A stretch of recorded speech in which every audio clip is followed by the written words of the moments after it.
Hola, mi nombre es Daily Troconis, estudiante del 10º semestre de Comunicación Social de la Universidad Bolivariana de Venezuela, Misión Sucre. Hablaré hoy sobre la evolución y diversidad de las propuestas cinematográficas audiovisuales a partir de los años 60 y movimientos sociales, masificación del acceso a las tecnologías de la imagen.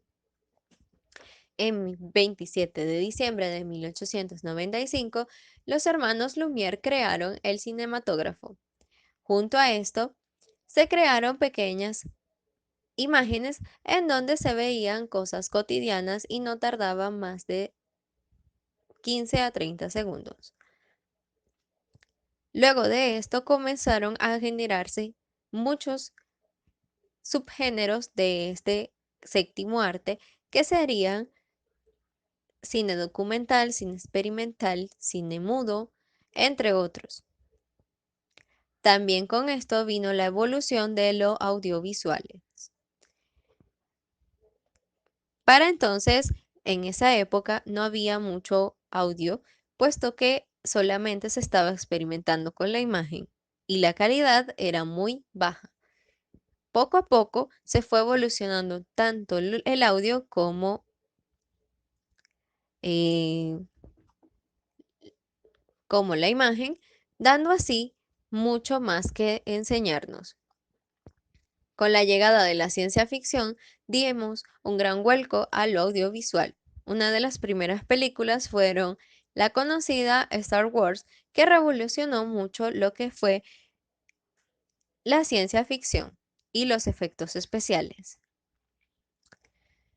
Los movimientos sociales han apelado siempre a modalidades diversas de comunicación, ya sea para difundir sus ideas a sus potenciales seguidores e influenciar a la sociedad en pro de la acción colectiva o para intentar imponerles de manera coercitiva en un ámbito determinado. Durante estos tiempos se hacían volantes como recursos de comunicación y difusión más utilizados en estos movimientos sociales, con presupuestos reducidos en papeles de baja calidad, donde se requería limitada experiencia para producirse.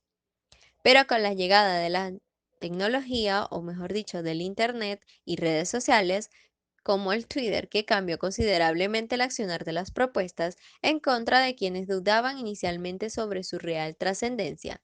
El sitio de microblogging desde hace años constituye a un instrumento muy importante con una evidencia de participación en los grandes movimientos sociales, así como vida política alrededor del mundo, donde muchas veces resultó impactada con solo un tuit por algún redactado por algún líder de opinión y luego se convertía en tema de la agencia mediática. Cadenas de difusión y motivación generadas por los mensajes, fotos o videos publicados en Facebook, así como videos alojados en YouTube o las fotografías en Flickr, han desempeñado desde luego un rol de marcada importancia, tal como se ha comprobado de manera diversa en casos como el de la denominada primavera árabe. Gracias al desarrollo de las tecnologías de los teléfonos móviles inteligentes, ahora tienen disminución de sus costos, una digitalización de comunicaciones y un creciente acceso a la banda ancha, contribuyendo estos recursos a un alcance a sectores cada vez más amplios de comunidades, que pueden así contar con un recurso tecnológico tanto para difundir los hechos como para tomar parte activa e iniciativa ciudadanas. Gracias. Dentro de las corrientes cinematográficas también podemos hablar sobre el cine estructural. Este fue un movimiento cinematográfico experimental prominente en los Estados Unidos en la década de 1960 y que se convirtió en las películas materialistas y estructurales en el Reino Unido en la década de 1970. Fue introducido por Adam Sidney para escribir en el cine experimental, que se realizaba fuera de contexto y en un ámbito más artístico. Jonas Meka es un nombre fundamental en el cine independiente. Es un inmigrante lituano que se mudó a los Estados Unidos, a la ciudad de Nueva York, a finales de los años 40.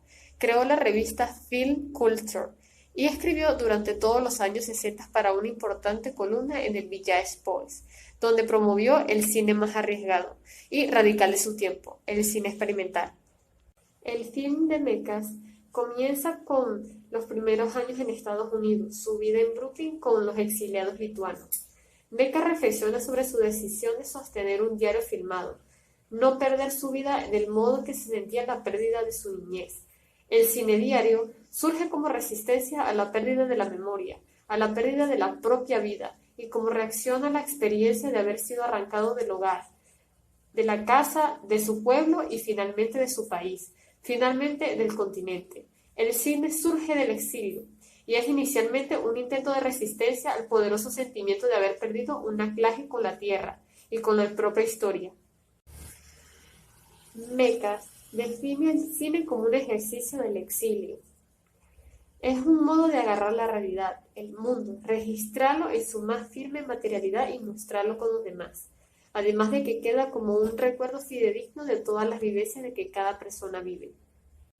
El cine underground estadounidense. Esta es una corriente cinematográfica inscrita dentro de las vanguardias, directamente oposicional al cine clásico de Hollywood. Este es un tipo de cine más del tipo artesanal, no necesariamente narrativo. Es una autoconciencia artística que tiene sus causas de distribución propia. Dentro de las corrientes cinematográficas también encontramos al cine musical. Este nació como género oficialmente en 1929 con La Melodía de Broadway, un film de Harry Bergman, quien ganó un Oscar a la mejor película que se anunciaba en su publicidad como totalmente sonoro. El cine musical son todas aquellas producciones cinematográficas que ofrecen canciones o temas musicales bailables en una parte fundamental de la película y de su desarrollo argumental. El cine materialista no esconde su proceso de producción, muestra su estructura interna. Así el cine se convierte en un cómplice de la ideología burguesa, que perpetúa su poder a través de la visión del mundo. El cine materialista debe desmitificar este tipo de representaciones del cine. A nivel mundial, el cine experimental tuvo una gran influencia en países como Francia entre los años 70 y 80, con cooperativas como el Colectivo de Cine Joven en 1971 y el Cono de Luz en 1982. También en España, donde resaltan figuras como Luis Buñuel, José Vandelomar, Rafael Ruiz Valerdi, José Luis Garci, Jordi Grau, Gabriel Blanco, entre otros. En países latinos como Argentina también tiene un lugar importante en el cine experimental entre los años 70 y 80.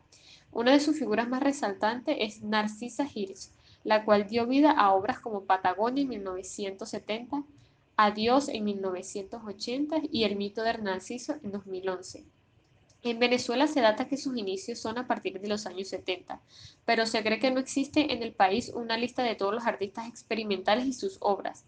Esto no quiere decir que no haya tenido influencia en cómo se realiza cine nacional. Entre los que más se destacan por sus obras tenemos a Diego Rísquez, Isabel Arredondo, Marisol San, Hugo Ulibe, del cual su obra más destacada es Basta, 1969. En el momento en el que el cine experimental surge en Venezuela era una época económica y socialmente difícil, entre los años 70 y 80.